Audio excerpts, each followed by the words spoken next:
Brenda, you're on? I'm on. Hello? Good evening. It's not nobody there yet. I'm waiting for I need to wait for the red light. Okay. We still have messages.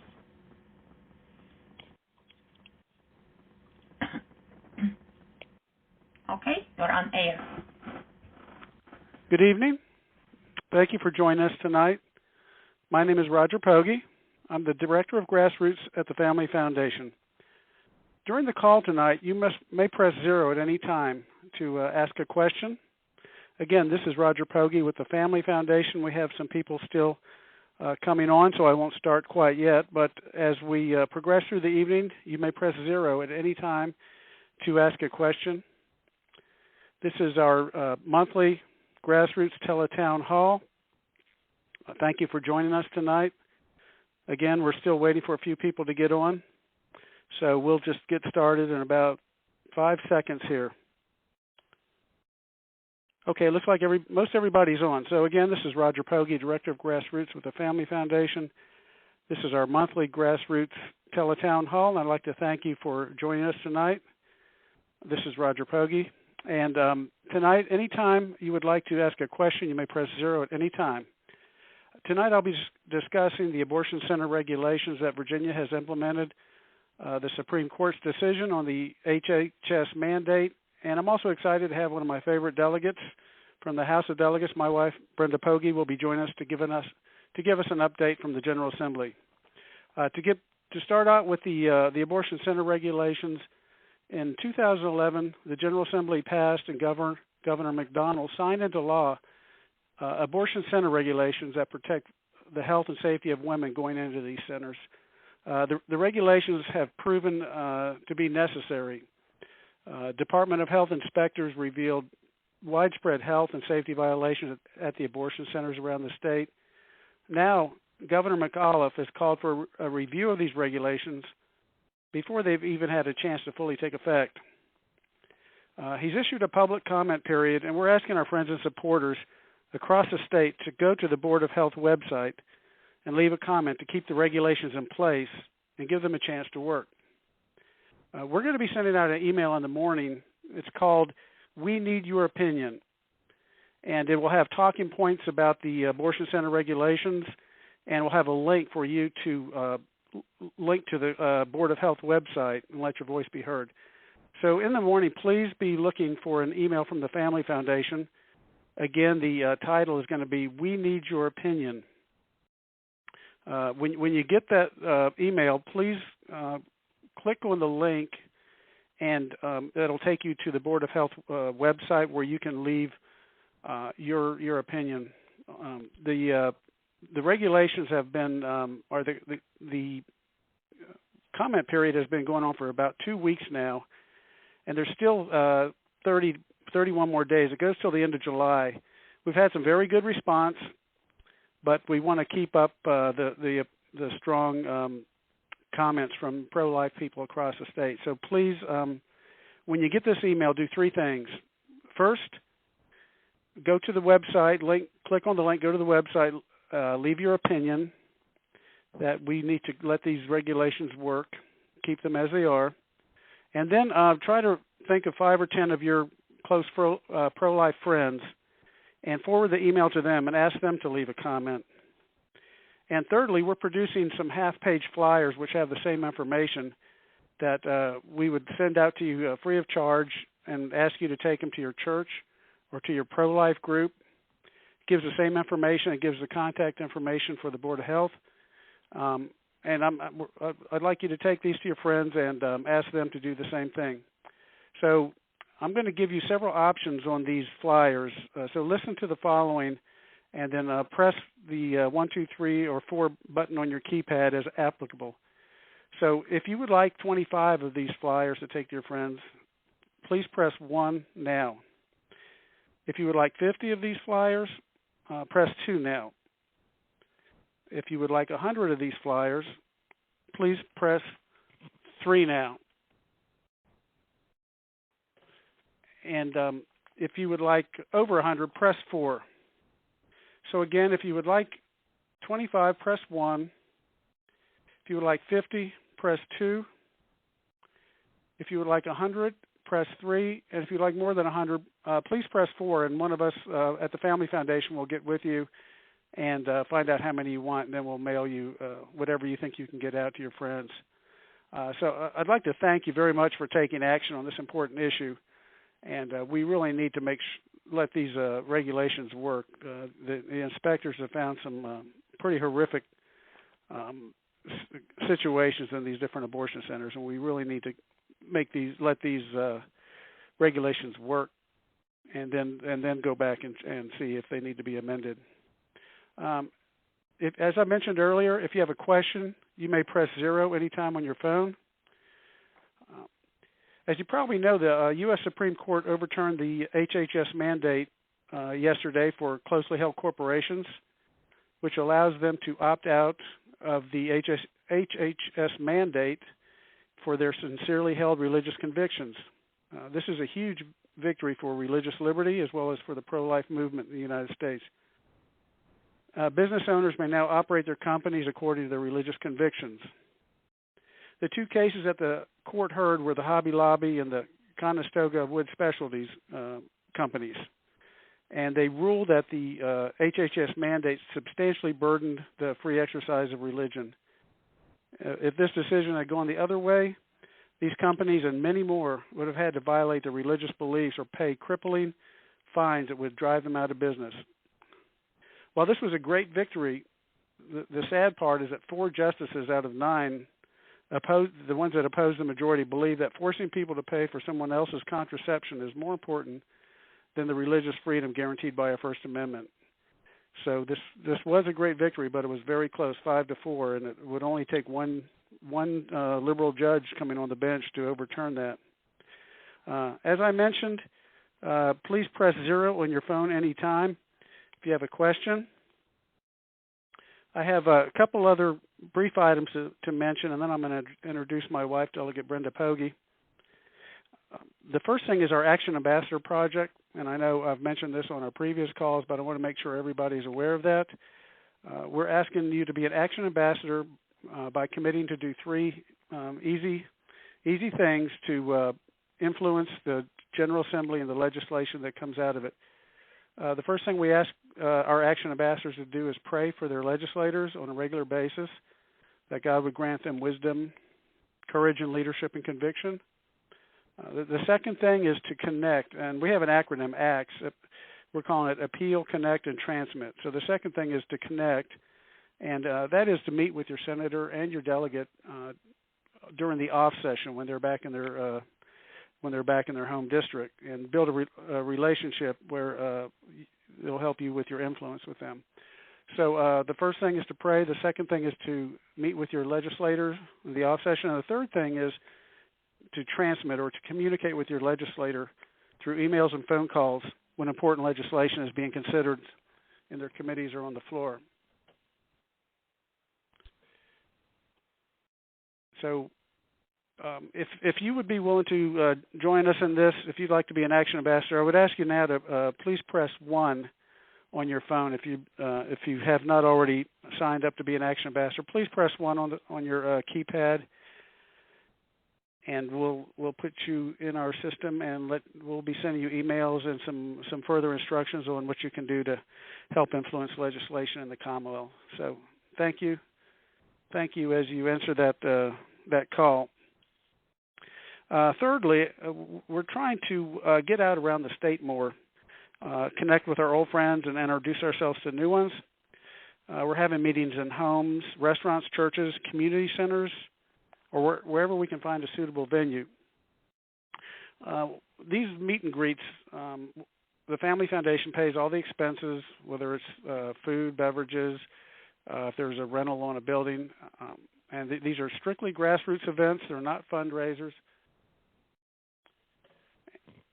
And so what we're looking for is folks that will be points of contact in the various areas of the state. We're not necessarily asking you to host these, but if you would be willing to be a point of contact in your area of the state to host a not to actually host a meet and greet, but actually just be a point of contact to help us get it set up. And we'll work with you. We have folks around the state that in your area that will be happy to work with you and put these together, so we can get out and really meet people around the state and really connect with folks, so they know who we are, and it's really helpful to our grassroots effort and our lobbying effort with the folks at the General Assembly. So if you're willing to help us and be a point of contact in your area, if you would press 1 on your keypad now, I would really appreciate that. Again, if you're willing to be a point of contact to help us put together an event in your area, please press 1 now on your keypad, and we'll get with you about the details. A lot has happened in the General Assembly since our last phone call. A senator from the Southwest has retired. The balance of power has shifted in the Senate from Democrat to Republican control. The General Assembly has passed, and the governor signed a budget that's specifically ruled out Governor McAuliffe imposing Medicaid expansion unilaterally. And I'm pleased to have my wife, Delegate Brenda Pogge, on the line tonight to give us an update on what's been going on in the General Assembly. Also remember, if you have a question anytime, you can press 0 on your keypad, and we'll be happy to answer your questions. So now, without further ado, I'd like to introduce the delegate from the 96th House District, my wife, Delegate Brenda Pogge. Hi, everybody. It's my pleasure to be here tonight with the Family Foundation.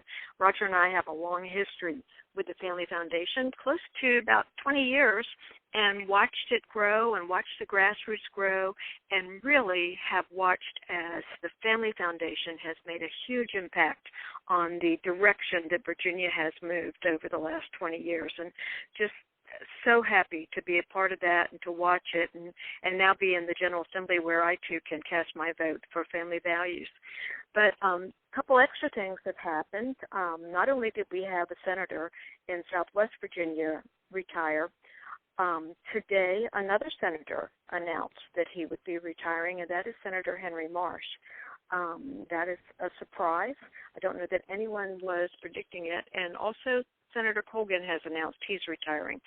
So there will be some special elections to fill these early retirements prior to the 2015 election. And then again, 2 members of the House of Delegates announced this week as well that they will be retiring, and that is Bob Brink and Algie Howe. So there will be special elections for their seats, too, prior to the 2015 elections. So it's going to be a busy summer because some of these elections will be held in August, and a busy fall. And a lot of changes, a lot more changes are coming to the General Assembly. But the most recent news that we have as a body is that we did finally pass the statewide budget.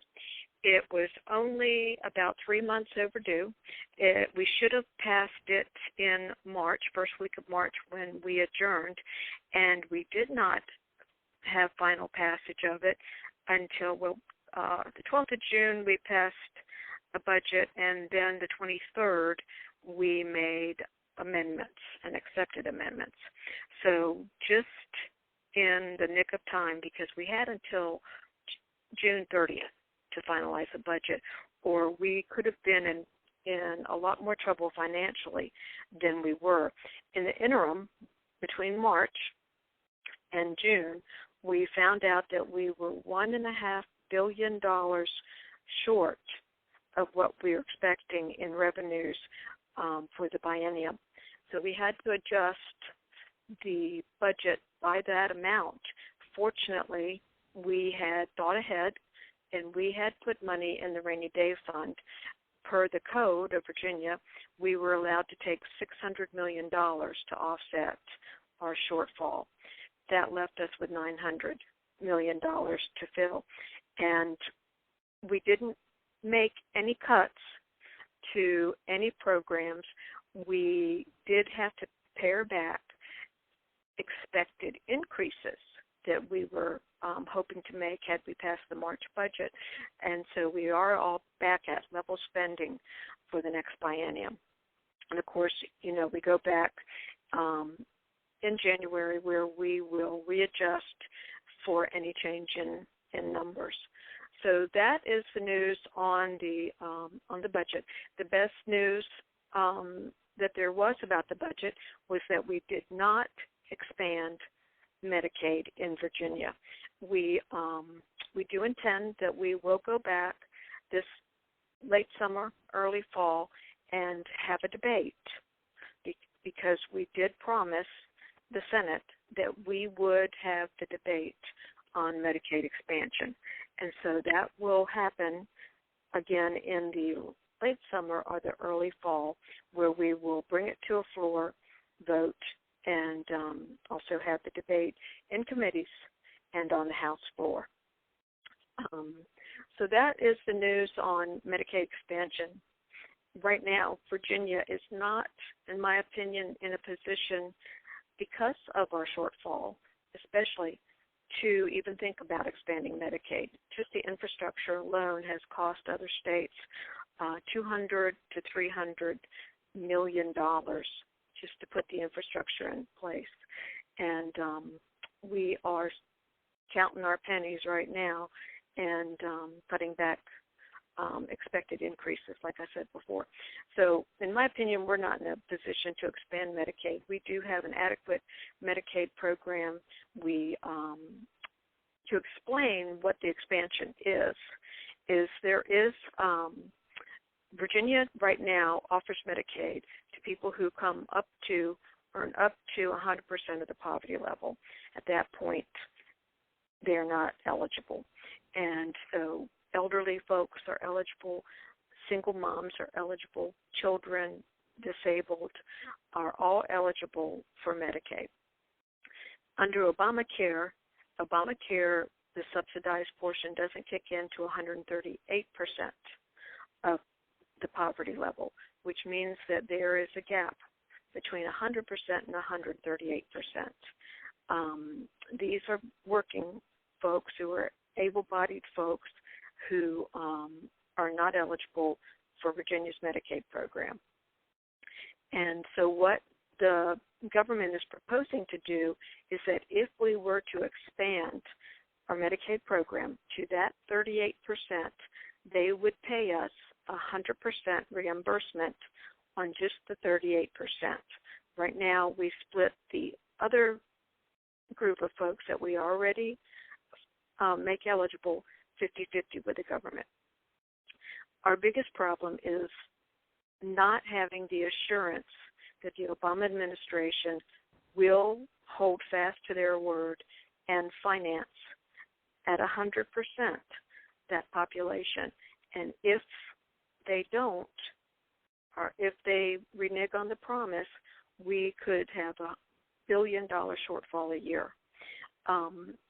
So that's why we're very reluctant to step out and make the leap to enter into the program, because of the 35 changes that Obama has already made to Obamacare, and the fact that even last year, when the debt ceiling was being negotiated, President Obama put on the table as a negotiating instrument the government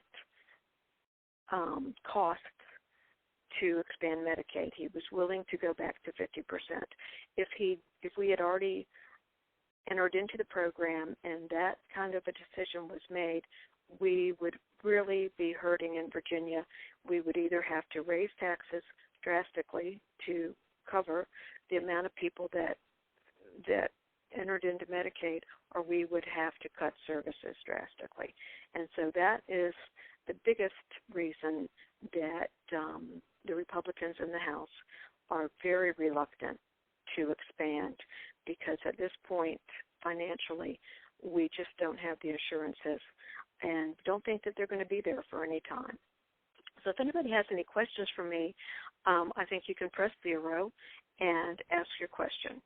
We do have some questions. Let me go to John Leary. John, are you on? Hello? John, yeah, go ahead. You're on. Hello? John, can you hear me? This is Roger. Yes. Hi. I have 3 questions. one which I pass to the person who interviewed me, which is trivial, and two are more substantive. I'd like to ask the substantive ones, which have to do with Medicaid. May I? Yes, go ahead. I hope I know the answer. Well, I don't. They're not really an answer.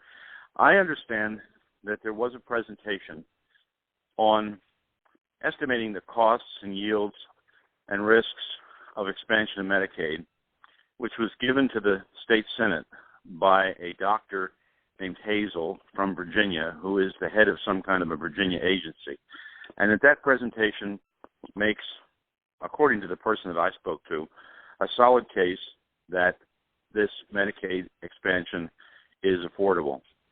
I say this not to argue with what you say. I think I have heard it from other people who I have reason to believe as authorities, shall we say. But I would like to know if you've seen this presentation by this Dr. Hazel and whether or not there is a rebuttal presentation from the other side, so to speak, which points out the flaws in the analysis and argument made on paper by this state employee, Dr. Hazel. Okay. Dr. Hazel is the Secretary of Health in Virginia, very much a proponent of expanding Medicaid. The Senate did get that briefing, but as far as I know, the House did not. And basically, during the budget debate, there was not a lot of information available, concrete information, for us to be able to debate the Medicaid question at that time. So we have agreed with the Senate that we will hear the arguments for Medicaid expansion, and that we will debate that just as we do every other piece of legislation that comes through the General Assembly. So it will.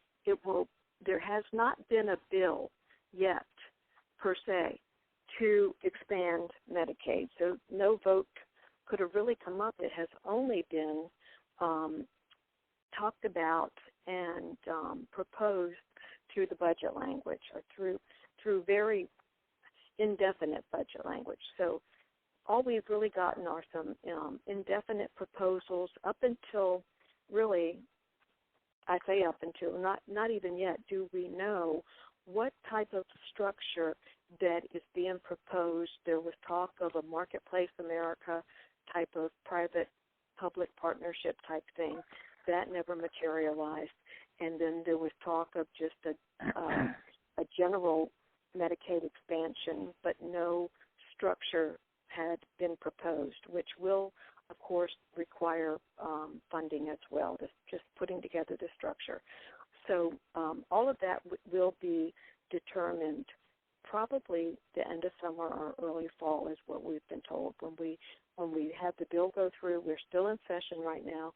When we have the bill go through and it comes to the committees that are open to the public, the committee hearings, and then will be debated on the House floor as well.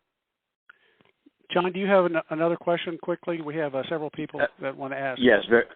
Well, two questions. A follow-up would be, maybe there's no answer, is if there is any entity that would prepare a substantive rebuttal to Dr. Hazel, and you were able to get a hold of that information, I certainly would like, as one of your listeners, to be able to obtain insight into that rebuttal.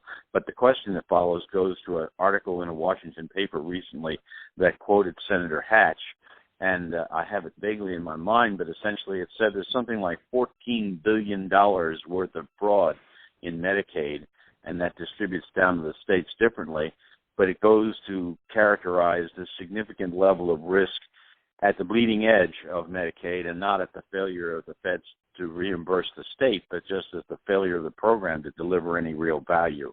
Have you any insight into that topic that you'd share with us?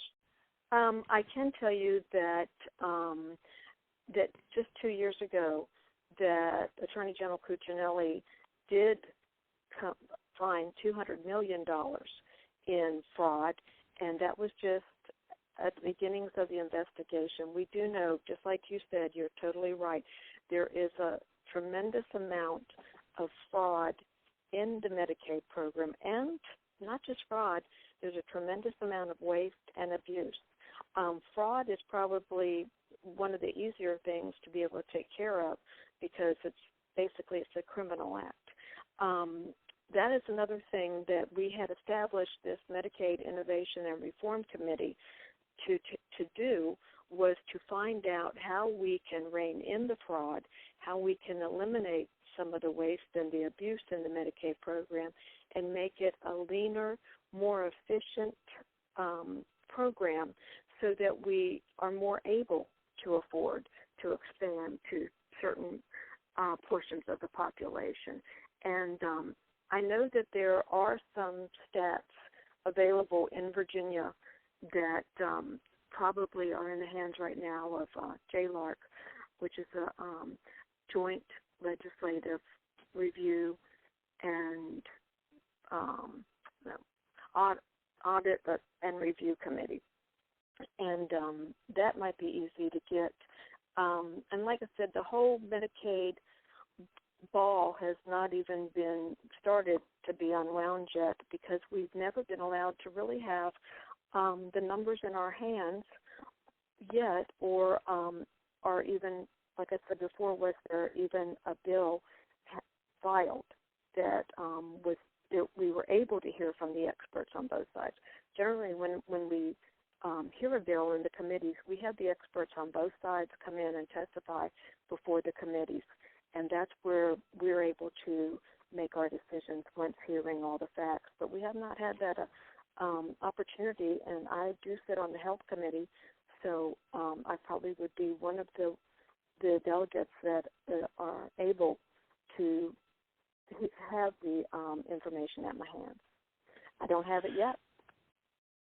Okay, John, I think your other question, Brenda, you're not finished? Go ahead. Okay. Mm-hmm. I think, John, I saw your other question about emailing the flyers on the clinic regulations. I am happy to do that. The reason I offer to mail them is because we print them in color here and they look nicer. But if anybody would like to print them themselves, please email me, and I will tell me how many you would like, and I'll email you. No, you don't need to tell me how many you like.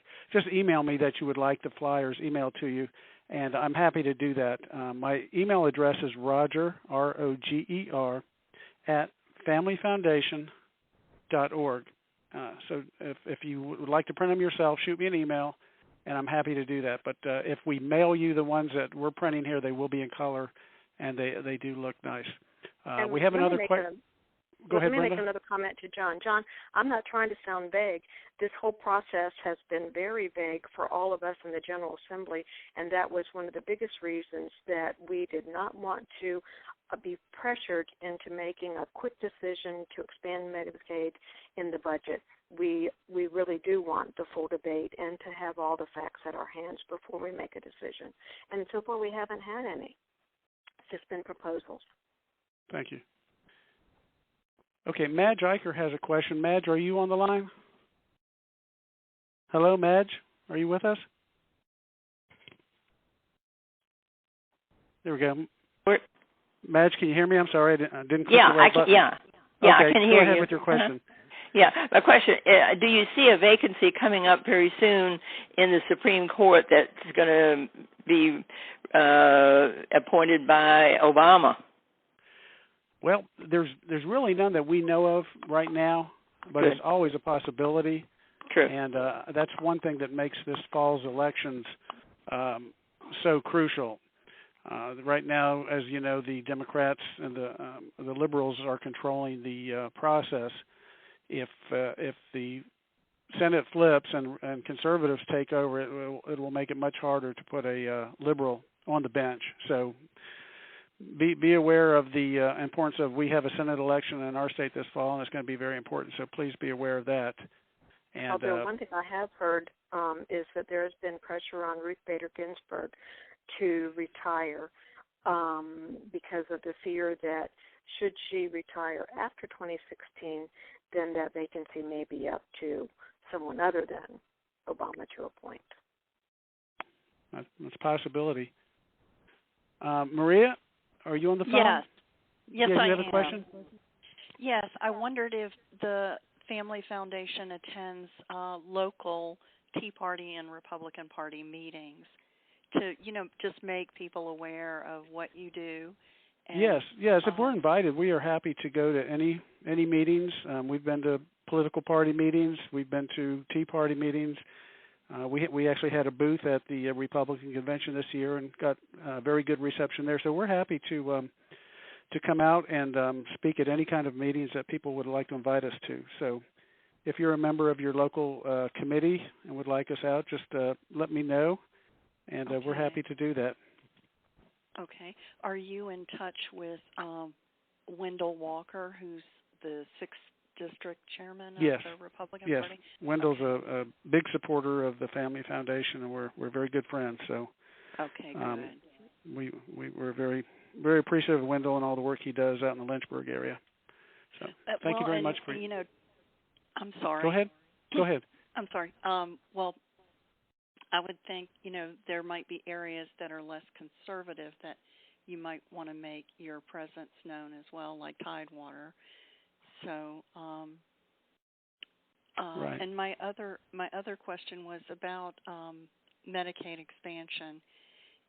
And maybe your wife can answer this. Is there work being done to focus on growing the other options available to people who don't have insurance or who don't have the same resources and lower income, working class, building up the free clinic system and subsidized clinics? Yes.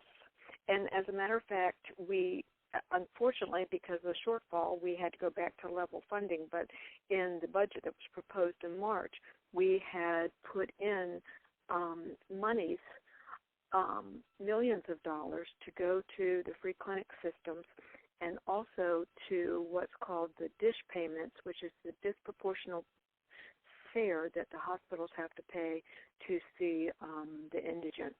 And so we will be revisiting that in January when we reconvene to try to put money into the hands of the free clinics and the hospitals who do take the indigent and by law have to serve them. So that is one thing that we have been very concerned about and had really hoped that we would be able to fund that in the budget that just passed. But again, we will look into it and be working toward that in January. And I might add, if you do know anyone, the free clinics are up and running. They are seeing an increase in people coming to them because of Obamacare. And also there's an excellent free clinic in Richmond at MCV. It also has dental. And a lot of the free clinics now have dental and all types of things that they can do that most people are not aware of. Thank you. Nick? Nick, are you there? Yes, sir, Roger. How you doing? Go ahead with your question. Yes, thank you for taking my question. Mine is really around the $1.6 billion shortfall for Virginia and a larger budget question. So I'll ask my two questions and then I'll hop off. The first one is, what are the top reasons why Virginia was $1.6 billion short? And secondly, as someone who doesn't understand the ramifications of the United States debt as much, it's my understanding that during the Obama administration, our national debt has practically doubled. And what effects do we see that having on Virginia, and how are we going to be, putting some policies in place to just prevent problems that may come from that? And those are my two questions. Okay. Well, let me take a stab at that a little bit, and then I'm going to turn it over to my wife. The question about the national debt is really probably out of my league to answer. I don't know if my wife has any ideas there. I mean, that's a huge issue. But the shortfall in Virginia was really caused by a huge decrease in tax revenue, most of it due to federal tax policy on capital gains, and it trickled down and really hurt us badly in Virginia. So I know that was a big part of the shortfall. Brenda, do you want to add to that? And if you can answer the question on the national debt, go for it. That was the biggest portion of our shortfall was attributed to the change right at a certain date certain where people quit engaging in taking assets out and are selling assets because of the change in this capital gains tax. So that hurt us a lot. And then also what we did see, and other states saw this as well, was it appeared that in the last couple of cycles that consumer confidence was going up and people were beginning to spend more. And so we also saw that came to an abrupt slowdown. And Maryland was affected by it. In North Carolina, we have the numbers from the other states as well. And so the first quarter of Virginia, not only did we see the capital gains taxes or the capital gains revenues and the tax revenues stop, but we also saw sales taxes. And so it's mainly in the tax revenues that we collect is where the shortfall occurred, and it was in the first quarter of this year. So what we've had to go on now is projected revenues, and so we cut those projections back to be in keeping with what we were already seeing. So if they tick up, we could end up with more money in the budget and be able to make and implement the increases that we had planned to this past March. We might be able to make those increases, especially in the areas of the free clinics and the dish payments in January. As far as the national debt and how that affects Virginia, it too has affected Virginia already, and that also has hurt us financially because of the sequester. Virginia is very dependent, unfortunately, on government money because of the amount of government workers that live in Virginia. And we were hurt during the government shutdown, hurt Virginia financially, and also the sequester. And so we're very leery as well with to expand a large program that could cost us $1 billion a year to expand that when we just don't know what's going to happen. If there are military cuts, Virginia will be one of the first states to realize those losses. And also, we're looking at another round of BRAC, of base closures. And so Virginia is in a position that we want to be as undependent on the government as possible, and we have prepared for that scenario. There is something called a fact fund that we have put money aside for the possibility that there could be something from the federal government that comes down to us that would, again, deplete our finances or affect our revenues. So that, the fact fund coupled with the rainy day fund, that even though we were able to take some money out to make the budget, we also had to make a deposit. So we made that deposit back into the rainy fund, and then we're able to take some out to cover our shortfall this year. So we're working really hard and keeping that in mind when crafting the budget, that we have to be prepared in case there is another federal shutdown, another round of sequesters, or if the government, heaven forbid, can't pay its debts.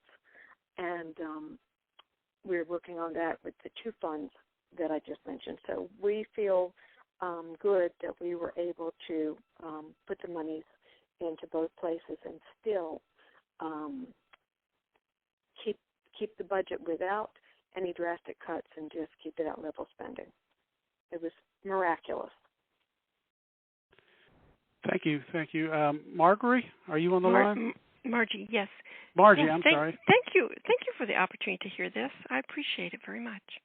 I'm so grateful that you didn't pass this expansion. I don't believe in socialized medicine at all, but my question is, why does the delegate think I'd be any happier for some portion of this to be paid for with my federal taxes as opposed to my Virginia taxes? Why would she think that that would be a benefit? Why would I think you'd be happier for it to be paid for with your federal taxes? I don't. I'm not right. happy paying for it with my federal taxes. My personal opinion is I am opposed to socialized medicine. I'm opposed to the government being involved in our health care. And what I'm seeing is the failure across the board, and other states are seeing it too. And a lot of states who have decided to participate in the expansion of Obamacare or create their own public-private marketplace are rethinking it and are having they've lost a lot of their tax money, hundreds of millions of dollars, several states that have had to totally draw back and revamp, and that their system didn't work. And so even though we're not hearing about it on the media as much, there are still huge problems in the other states with the expansion of Medicaid and the participation in state exchanges. Virginia did not opt to create our own exchange. We decided to let the federal government do it, that we would not do that. It's very costly to the states. And then we still have decided that we are not going to be expanding Medicaid, at least not now in the budget. We will have the full debate. But in the meantime, I think the majority of Americans, and the polls are showing, are not happy with this experiment in socialized medicine, and it is not something that I think any of us would call a success. Thank you. Carolyn, are you on the line? Yes. Hi, go ahead with your question, Carolyn. Okay. This Medicaid expansion would cover 400,000 able-bodied persons, and it would include free health care, free food, free walking cash for 5 years, a free phone. If they get arrested, it would include free legal counsel, free Section 8 voucher, and for the children, once they get the Section 8 voucher, that includes free lunch and free breakfast for their children, should they have any, and it would also include free child care. This free compensation package is more than a mid-level job could pay for. So my question is, does the general public realize that it's not just free health care, it's all this other free stuff that's included? I think that may be subject to whatever programs that the states put together. I don't know that is mandated across the board from the feds, although that is something we are going to be finding out as we get into kind of looking into what the proposal is. From what I understand in Virginia, what we would be looking at is an expansion of the current program, but that the limit of income would change, and instead of being up to 100% of the poverty level, that the eligibility levels would be expanded to 138%, which I think you're right about the free phones, and it also includes free taxi rides to get to a provider. But one thing that states are seeing all over the country is it is not decreasing the amount of people who are going to the emergency rooms. They are being increased because doctors are opting out of Medicaid and treating Medicaid patients. So it's not all that it's being hyped up to be, because we are losing medical providers, and medical providers are opting out of the program. So the emergency rooms are being used more often across the board in the states that have expanded their Medicaid systems, not a decreased use of emergency rooms, and that's a huge concern. Yeah, I think a lot of those benefits that Carolyn mentioned are based on their income level rather than specifically Medicaid. But with that said, they are probably eligible for those benefits, plus they're going to get Medicaid. So I think she's right. Because if it goes up, it's not going to be through the Medicaid program. But if eligibilities are raised for Medicaid to 138%, then I'm sure across the board the other entitlement programs are going to follow suit. And then if that's the case, she is totally right that all of those benefits will be available to people at the 138%. John Bloom, are you on? Yes. Delegate Pogge, what plans does the legislature, at least the 1,000 delegates, plan to stop this EPA regulations that Obama plans on using unilaterally that will destroy the Western Virginia coal industry?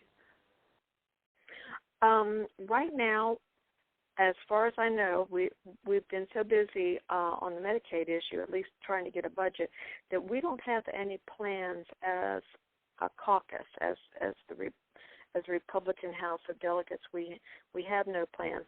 Now that the budget is behind us, it has been more talk, but it's being generated from the grassroots.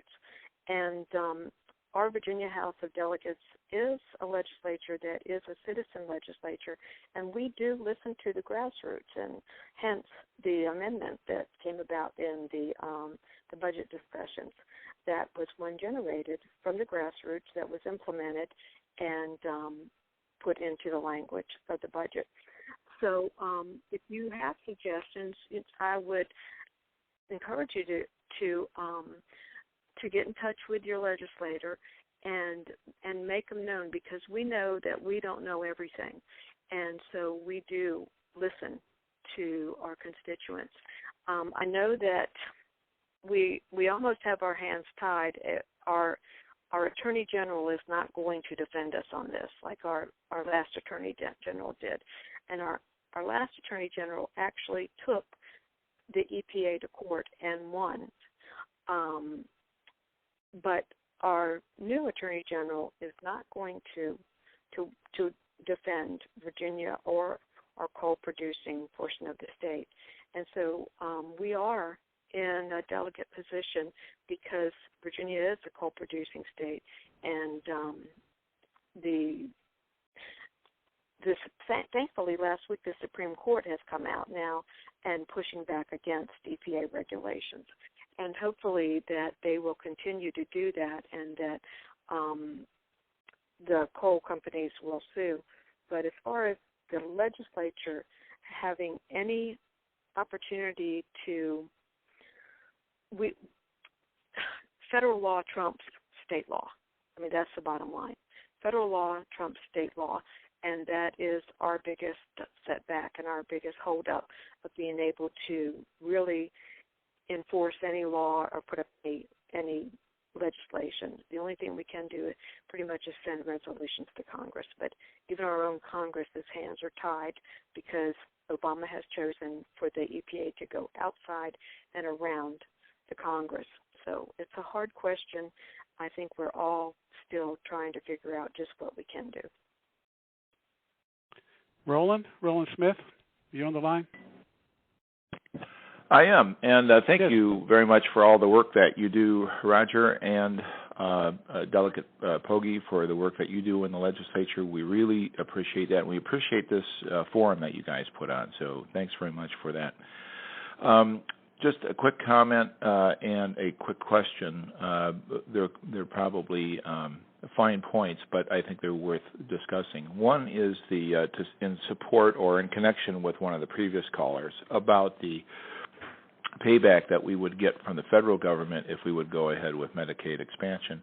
I think it goes beyond the issue of whether or not we can trust them to pay us for that. I think it goes to the issue of whether we should take that money in the first place, because that money comes from someplace. It comes from taxpayers someplace. And other states are paying into that, just like we're paying into the federal government to pay other states. So it's kind of a specious argument to say that we're going to get paid by the federal government. We're all footing the bill for that. So that would be one point that I would say, as conservatives, we're not really a fan of that whole idea of using that as a back pocket sweetener in a negotiation. The second is a question about the budget itself, the reason for the shortfall. And one of the reasons that you indicated, Delegate Pogge, was the business about the sequester and the impact that had. I think you were referring to the income tax losses. But those federal employees who were sequestered all got paid. They got paid later, but they all got paid. So there would not have been any lost revenue to income taxes. So was there something else there that sequester did to the budget? So that's my comment and question. And thanks very much for putting on this telecon. A big part of the sequester also included not only just federal workers getting paid, but also military procurement.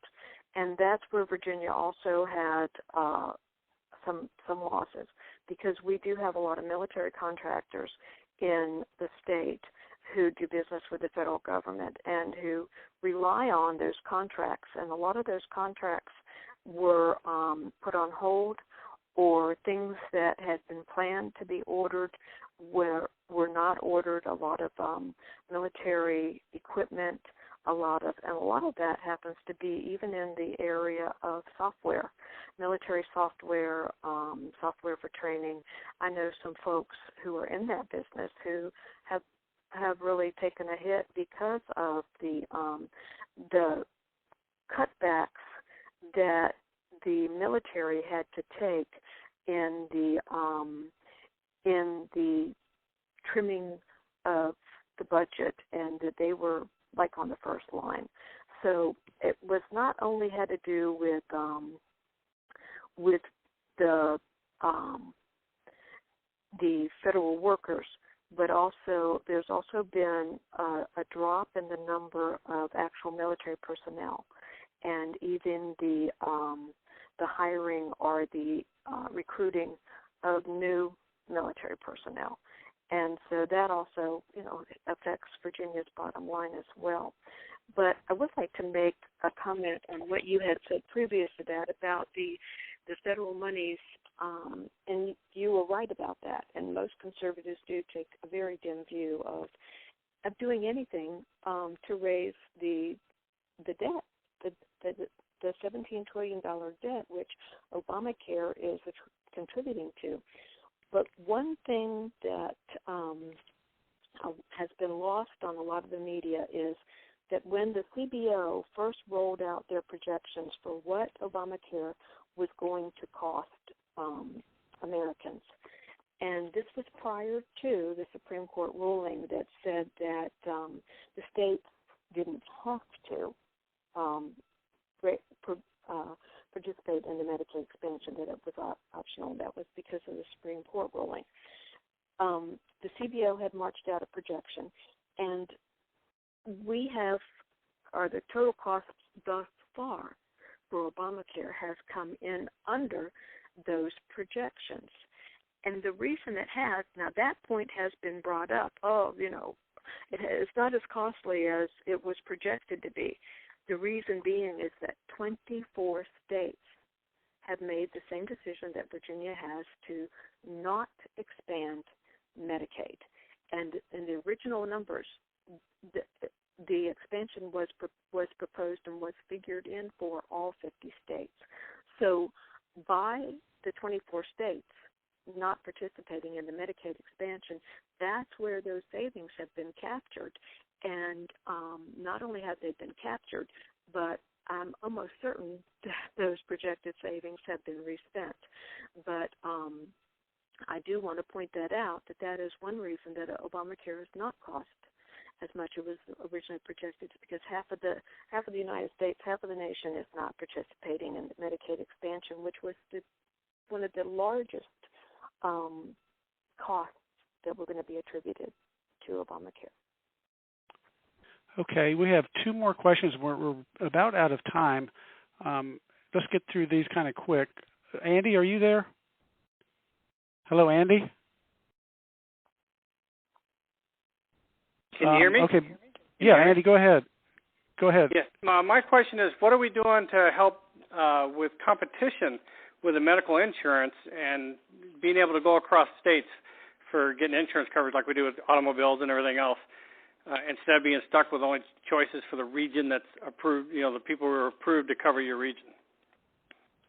That is something that we are not able to do per federal regulation, and that is something that most conservatives and in any proposed plan that would be an alternative to Obamacare in reducing the cost of health care, that was one of the top suggestions, is that we open up competition to the insurance companies and be able to buy insurance across state lines, and for people to be able to take their own money and make their own best purchase, utilizing the plethora of programs that were out there. But the federal government has chosen to regulate us so that we can't do that. And so Congress would have to not only that, but also tort reform and limiting, which Congress won't touch. Virginia has. We have established tort reform in limiting the amount of money that people can sue and get compensation for. We have limited it in Virginia, and that has helped a lot. Virginia is a tort reform state. But as far as being able to, competition is not something that the federal government appreciates, but there's nothing that the legislature can do. Thanks. Thank you, Brenda. We have one more call. We have to wrap up at 8. Noble Morton, can you hear me? Okay, I'm not sure if he's on. I'll just read his question. If you can answer this quickly, Brenda. According to the New York Times, same-sex marriage would require us to pay millions in tax relief to those couples. It's a new entitlement. Has all this been factored into the debate in Virginia? Well, I can say right now that this is in the hands of the court, and it's really out of the hands of the legislature. We're basically going to be subject to whatever the Supreme Court says when the Supreme Court makes a decision eventually on the same-sex marriage issue. Did you have anything you wanted to add to that, Brenda? I was going to say that's right. Virginia right now is not seeing that, because right now we have a constitutional amendment that prohibits us from recognizing same-sex marriage. But again, that will be up to the Supreme Court, and we may see those costs come to Virginia if the court rules against our Constitution. Okay. Well, thank Delegate Pogge, Brenda, my wife, thank you very much for taking time out to be on the call tonight, and thank everybody that is on the line. We really appreciate y'all's support and appreciate you staying with us this long. It's been a kind of a long call, but there's been some great questions, and we really appreciate it. Once I end the event, there will be an opportunity for you to leave a message. So if you would like to leave a message in just a minute when we say goodbye, you can stay on the line and you'll hear a beep and you can leave a message, and I will get all those messages tomorrow. So again, thank you for being on the line, and thank you for joining us tonight. We really appreciate it and look forward to the call next month. Good night, everybody. Thank you for having me. Bye-bye. Good night.